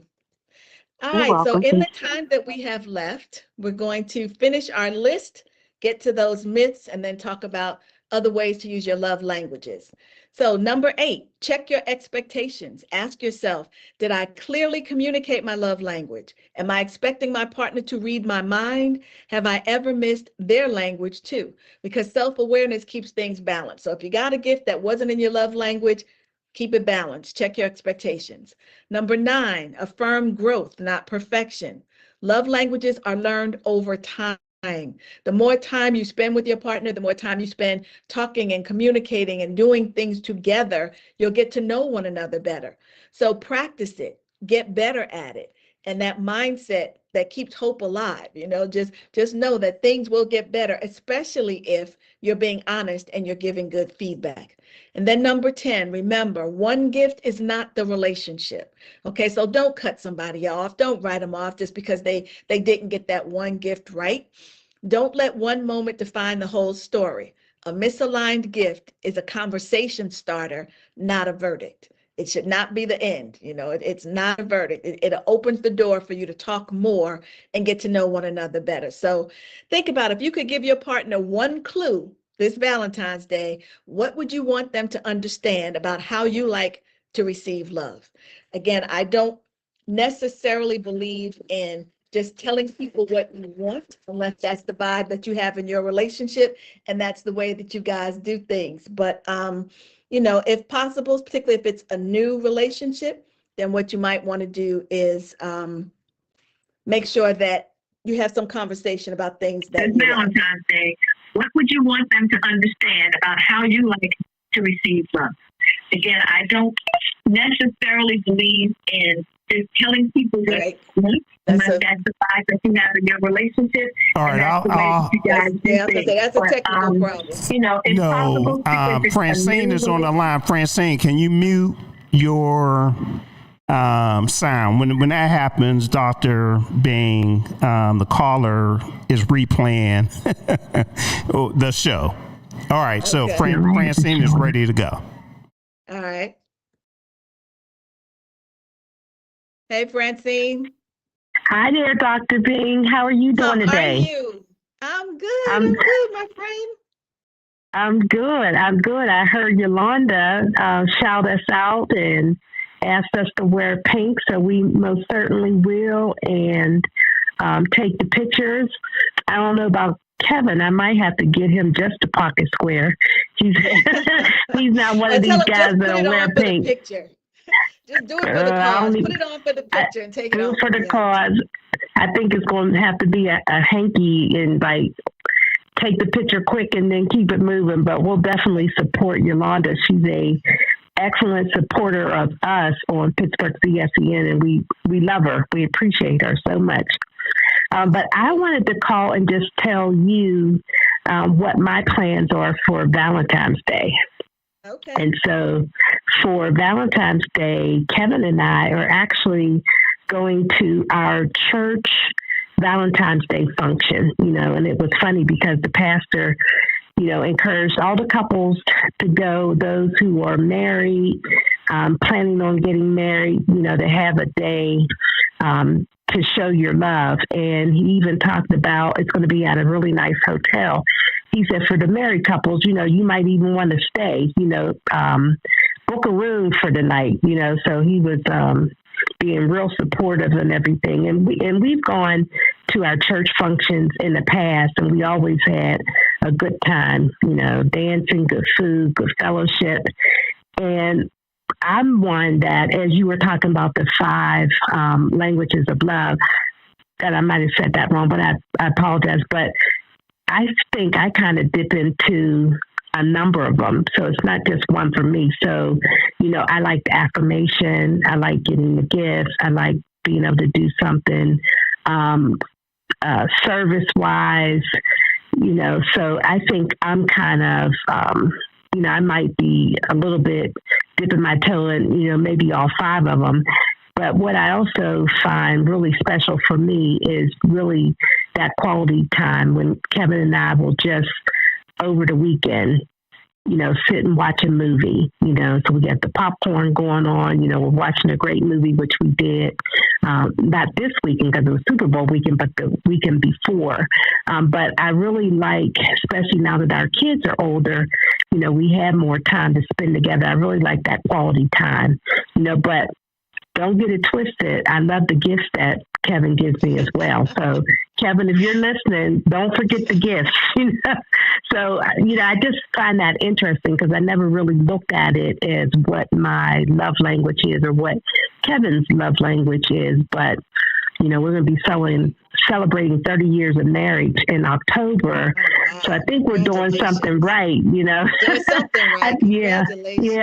So Thank you. Put you on the spot a little bit. So you told me what yours are. What do you think is Kevin's love language? You know what? Kevin he's a toughie because for him, even if it's his birthday, it's for Christmas, it's for Valentine's Day, he never asks for much. He never expects much. But for me, I like to go all out because he's so good to me, but I do find it difficult to shop for him because he never asks for anything, so every holiday I'm trying to, me and the kids, to be honest, buy things for Kevin that, we really try to think about what would he like versus what we think. And then so we even get to the point of saying, well, can you give us a list? Instead of us racking our brains, can you just give us a list? And then, Dr. Linda, Kevin's list will be 2 items. I'm like, you gotta be kidding me. And then it's like the same items from the previous year. And me and the kids, we just laugh. Oh yeah, because he, it's almost like he's a minimalist. Like he doesn't ask for anything, and but so again, we all try to go all out because he's such a good man, and and it's a blessing. I just feel like he's such a blessing for us to be married, and our kids. He's a great dad. So, but I just wanted to share a little bit of that, with you, what we're going to be doing and what we've kind of done, in the past. And I love Valentine's Day. Actually, I love all the holidays, but this one is definitely special. Well, that's good. Thank you so much. I am so glad. First of all, I'm honored that you listen, but I really appreciate you calling in and sharing. And, why don't you just quickly tell us the name of your church in case some other couples want to participate in that event as well? What church do you attend? Excellent. Yes, it's Macedonia Baptist Church. We might have dropped the Baptist, but Macedonia, I still call it Macedonia Baptist Church of Pittsburgh. And it's located here in Pittsburgh in the historic Hill District. And all is welcome. We have 2 services. And like I said, we'll have our Valentine's Day special service. You can go online and register, and it's open to everyone. We have a dynamic pastor. We call him Pastor B, and his wife, Pastor Dion. So Pastor Brian and Minister Dion, they're young couple, just dynamic, full of spirit, great leaders. So all is welcome to our services 9 and 11. Kevin and I will, love to see everybody there. So thank you, Dr. Linda, for even asking that question. So it's really that's really important for us. Absolutely, yeah. Absolutely. And yes, ma'am, I listen to your show. I love it. Thank you. I appreciate it. Yes, ma'am, I love it. Thank you, Dr. Linda, and happy Valentine's Day. I'll say it early to you and your hubby as well. Too. Thank you. All right. Take care. Okay. All right, take care. So something else came to mind for me that you can do for Valentine's Day. Now, this will be sort of a gift deferred, but before I get back to giving you a little bit more meat, let me just remind you, Pittsburgh's DSCN is hosting a cruise in November. The details are on the website, and I will mention it again just as I close, but you can always put down your deposit and give them that deposit slip as a sign. So it'll be deferred. You won't get it on Valentine's Day, but it can certainly be a Valentine's Day gift. All right, so love myths and then some other non romantic relationship types of things. Thank you, everyone who has. First of all, thank you for listening. Whether you called or texted or not, just being there, being a listener means a lot. And I appreciate, of course, all the calls with the comments and questions. But here's some 3 myths about love languages. One is that we call it the matching myth. Some people wonder if couples need to be the same love language in order for them to get along. And no, you don't have to be the same love language. In fact, the experts suggest that it's more about understanding and speaking your partner's language rather than having identical ones. So you don't have to have the same love language to get along. That's a myth. Another one they call the static myth. A person's primary love language can shift over time. It doesn't necessarily remain the same because you go through life. You know, the different life stages, like when you become a parent, your gift might change. You might change careers. You might have some traumatic experience. So there are all kinds of things just as you grow and develop. You know, as Francine was talking about hers, I often think about mine to see if they've changed because I appreciate a little bit in all of them as well. But I think the 2 strongest ones for me would be quality time and words of affirmation. And then the third myth, it's the only one myth, and that's what I was just speaking to. Most people have at least a secondary love language, and some have, you know, more than that. But you're not always going to have just one. It can change over time, and it does not have to be the same as your partner's. In fact, in the relationship field, that you guys know I'm a certified relationship specialist. Things relationships. Now people talk about opposites attract. We talk about the fact that opposites attract until they attack. That could be a whole nother show. But basically what we're saying is when you are so alike, that may be one of the things that draws you to one another because you see yourself in that person. But some of the things that are going to irritate you the most are going to come from the fact that you are so much alike. You know, you can't both be in charge. You can't, you know, both have your own way. It causes you to butt heads. So those are some myths. And now, in the time remaining, let's just give you a little bit. I'll throw some things out at you. So with respect to parenting and children, how do love languages work in that area? If you can identify your child's love language and how to encourage him or her, it affects their development.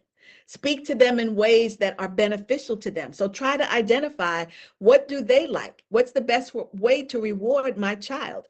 Excuse me, would my child prefer words of affirmation? Do they like lots of hugs and kisses? But what you're doing is helping to build that foundation for them so that they understand the feelings of safety and security and love. And then they can look for those things in life when they're finding partners. So it impacts their resilience. It helps them with conflict and discipline, and it helps in their development. So that's some of the things with respect to your children. Oh, also it avoids favoritism. When it comes to the workplace, we tend to call them more like languages of appreciation instead of love languages. But for example, for one employee or colleague, it could be an act of service. You know, maybe you help them on a project. Maybe you take over some of their workload. Maybe you cover for them as they need some time off. They have to leave early to go to a child's play at school or something. So in a professional setting, it shifts a little bit, but you still can do things to show people appreciation.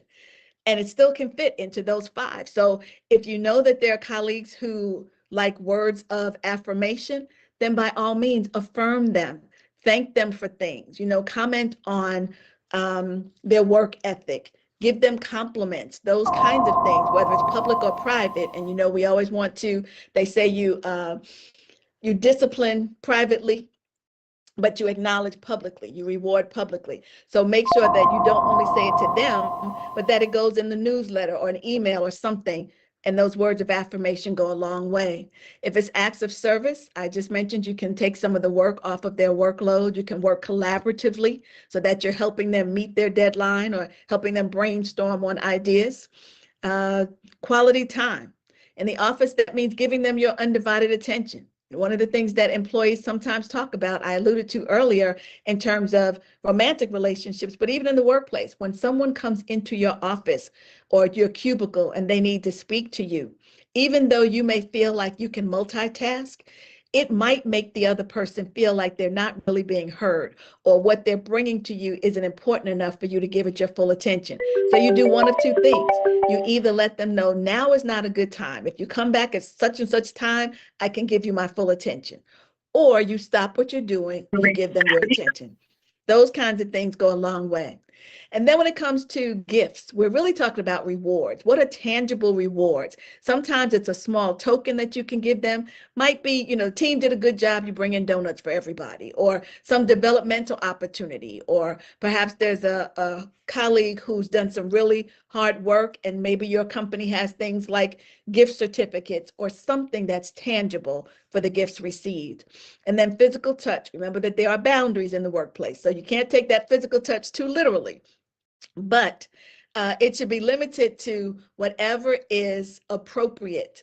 And so it might be a fist bump, a high five, something that lets them know, a handshake. But some people would rather fist bump. You don't have to tell me what a good job I did, but you can give me a fist bump in front of people, and that lets me know that everything is good. So those are some of the things. And then, of course, in friendship, it's going to be somewhere in between, depending on who the friend is, etc. It'll be somewhere in between the language of appreciation and the love languages. So there are a couple of things that you can do in the friendship area that would be helpful to show people your appreciation of them. Couple more messages. Okay, Yolanda was asking if I have a love language test. Actually, because Dr. Gary Chapman is the originator of it, he has a good one. There's some free ones. You just have to Google it. You take it online and it gives you a score. So yeah, by all means, you should look into that. My husband and I took a class at church many months ago. There was a test we took, learned that one of mine is service. Yeah, that's good to know. It's good to know what yours is, good to know what his is. And there are tests out there. So rather than reinvent the wheel, no, I don't have one. But since Gary Chapman is the originator of it, I would suggest, and he's got some free ones out there, I would suggest you do the free online test. It is very informative, very informative. So, all right, my friends, all good things must come to an end, including this great conversation about the 5 love languages and getting gifts that fit. Before I go, let me remind you, coming up after my show is the best of soulful music. So you can listen to good soulful music until midnight. Don't hang up just because my show is over. Also, set your schedule for tomorrow's featured program, which is Soul Take. It's Pittsburgh's live sports talk show. It airs from 6 to 8 p.m. You can, of course, catch it right here again on YouTube. And you'll be listening to Kevin Cameron, James Taylor, and Ken Craig. And as I mentioned a few minutes ago, don't forget to sign up for Pittsburgh DSCN 7-day Caribbean cruise happening November 7th through the 24th. Go to the website, pghdscen.com. Again, pghdscen.com, and all the details are there. You can see the itinerary, what kind of rooms, where the different activities. So by all means, treat yourself. And with that, wait. Got messages coming in. Oh my goodness. Okay, so NFL and Steelers legend Mean Joe Green will be on Soul Take tomorrow. You definitely don't want to miss that. Definitely don't want to miss that. Yes, Mean Joe Green be on Soul Take tomorrow. Again, that's the show that's tomorrow, 6 to 8 with Kevin Cameron, James Taylor, and Ken Craig. As for me, it's time to sign off. This is one of my, no matter how tired I am on a Monday, this is one of the highlights of my day, having conversation with you, sharing something that I hope will improve the quality of your life. And so the more you interact with me, the more energy I get, the better it goes. But just knowing that you're there means a lot. So thank you again for listening to Relationship Conversations with Dr. Linda Bing right here on Pittsburgh's DSEN. And until next time, keep learning, keep growing, keep loving. One love. You've been listening to Relationship Conversations with Dr. Linda Bing. Continue to listen to Pittsburgh's DSEN. We're on 24/7. See our radio schedule for programming details, and please remember to subscribe to receive updated information.